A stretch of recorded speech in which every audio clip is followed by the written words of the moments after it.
Howdy again, Mr. Pete here, and I'm sitting again in front of a little Atlas 6-inch lathe, and this is part 11 already of a long series that I'm making about this small lathe, but I'm getting ready also to make a video on turning an armature commutator and undercutting the mica and all that, but there are certain things that I need to do or to have in order to make these videos, so it's all about chucks and arbors with a #1 Morse taper.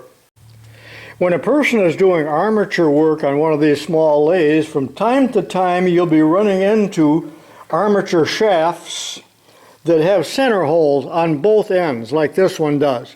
But quite often there are no center holes, so how will you hold it?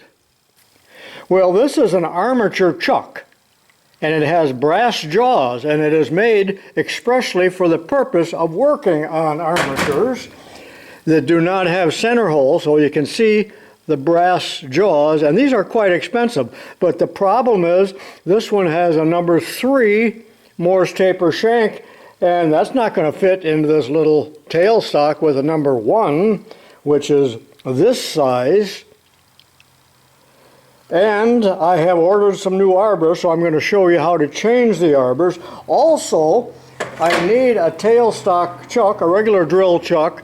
Well, here's one with a #1, and I told you that this is twisted and bent, and someone welded, believe it or not, they welded the arbor into, so this is worthless.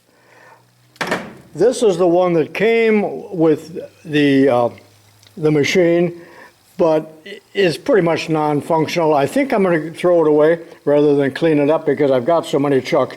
But let's go on down in the basement now and talk about how I'm going to change those arbors. And here's a beautiful little Albrecht that already has a #1 Morse taper, and this might be my go-to, but I want to do another one too, just for the sake of this video. Let me make something very clear here. And do not confuse a Morse taper shank, these are Morse tapers, a #1 and #2s, with the JACOBS taper, which is the taper inside of the chuck. And there's, I don't know, 6 or 8 sizes. Let me show you that. And it's very confusing when I talk about JACOBS tapers as opposed to Morse tapers. So if we would take a look here at this one, for instance, this is a #2 Morse taper, and the taper on this end is a JACOBS taper #3, JT3. Hardly anyone prints a paper catalog anymore, so this is a 30-year-old JACOBS chuck paper catalog, but what I'm going to show you here is still in effect, and you can probably find this on the internet as well. But there's a chart that tells all about the JACOBS tapers, the sizes, and all of the dimensions of it if you need to determine what taper to purchase. And in the back of the catalog there's a page devoted on how to remove chucks from the arbors. And I've done videos on this before, but this is essentially what I'm going to show you in this particular video. Actually, I have 2 of these armature chucks. Here's a #2 and a #3 Morse taper. Which one shall I remove? Well, this one would be the easier one to remove with wedges because there's a shoulder right there. Now on this one, which I don't think I'll attempt to remove these, sometimes they're really tough to get out of there, but since there's no shoulder here to use the wedges, a fella, and it showed you in the catalog here a minute ago, I'm a fella, could just use a brass punch and support this in a vise some way so you don't bang it up and attempt to drive it out. And that probably would work if you don't end up knocking this on the floor and ruining it. And I've got a whole box of these wedges. They make 3 or 4 different sizes, but I even had to make some of my own at one point here for some job that I'm using. But this is the set that I will use right now on the armature chuck. And I'll put just a little bit of oil on there, and you can see what it does. There's 2, this is like a double wedge. Pretty awesome, and these are hardened. You can get them in any industrial catalog should you require them. Don't bother making them out of soft steel because they're going to bend on you. Okay, let's give it a go. Notice that it's a number 3. And can you see how I've got those sitting in there? So using the anvil here and a copper hammer, I may be delusional, but I'm hoping that one sharp rap will do it.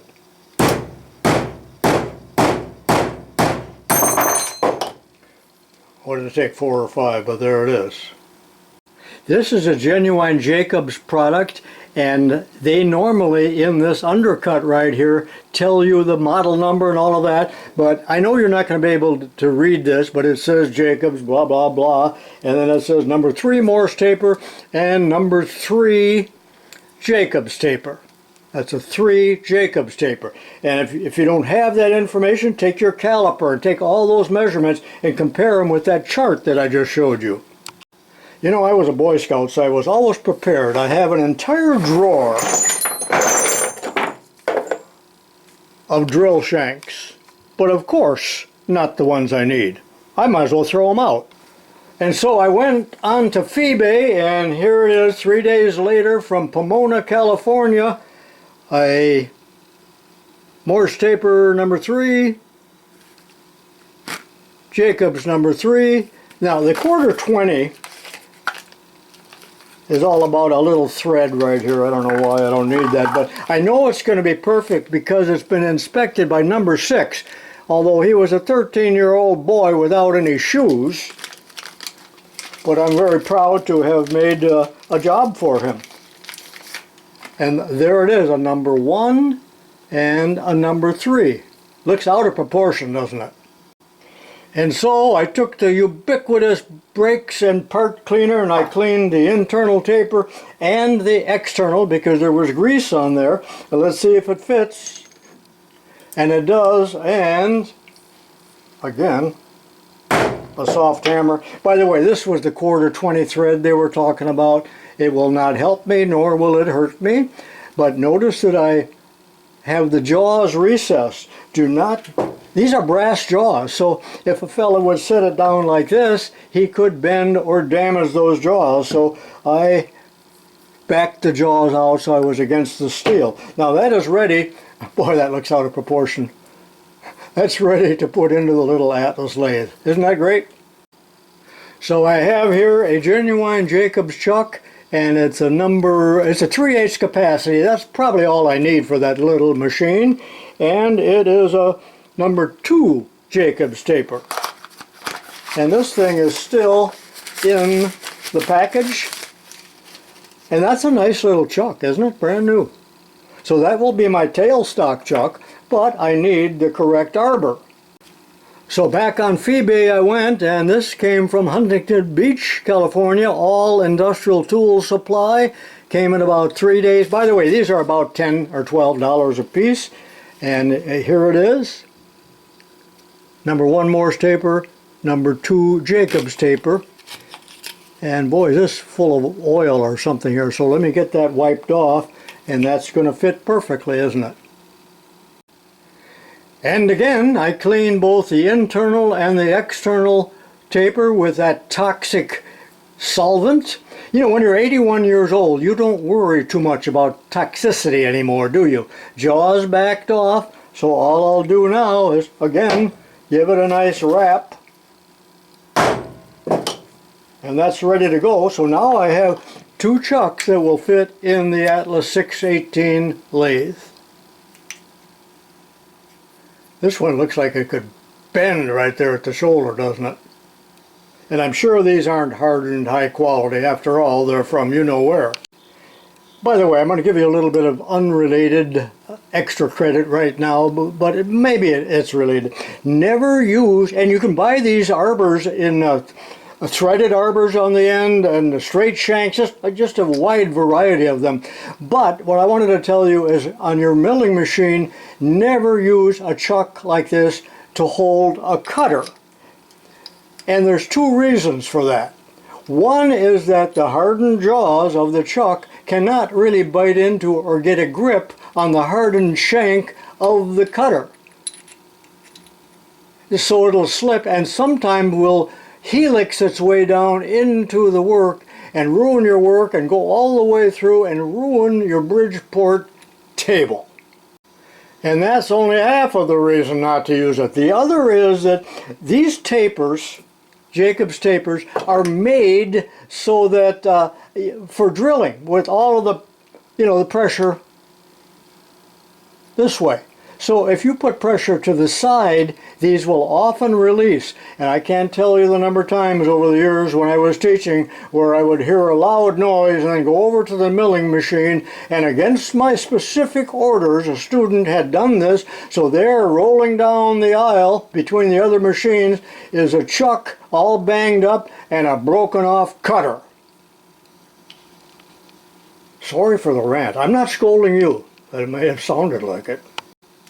So which do you think is better here? The new one or the welded one that wobbles like a weeble, but it doesn't fall down? I'm fully aware that I beat a subject to death, but there's a number 3, a number 2, and a number 1, all with different tapers. Okay, back out in Studio B, here's that beautiful little 3/8 chuck, ready to go to work. And now, with the armature chuck in the tailstock, let's put an armature in there. I'm still on center on this end. Now you need to oil this because they're brass jaws. Bring it up, lock your tailstock, and then you bring the jaws up, and you don't force it. You just bring them up gently with oil on it, and then you can lock it with this locking collar, and it's ready to use. Well, I hope you enjoyed the video and that it was not too rudimentary for you. And what I've told you here really applies to just about any lathe or any JACOBS drill chuck or other brands for that matter. If you like this kind of video, give me a thumbs up and subscribe and ring the bell and all of that nasty stuff. And I'll see you in my next video. Oh, just a couple of still pictures at the end if you can take them.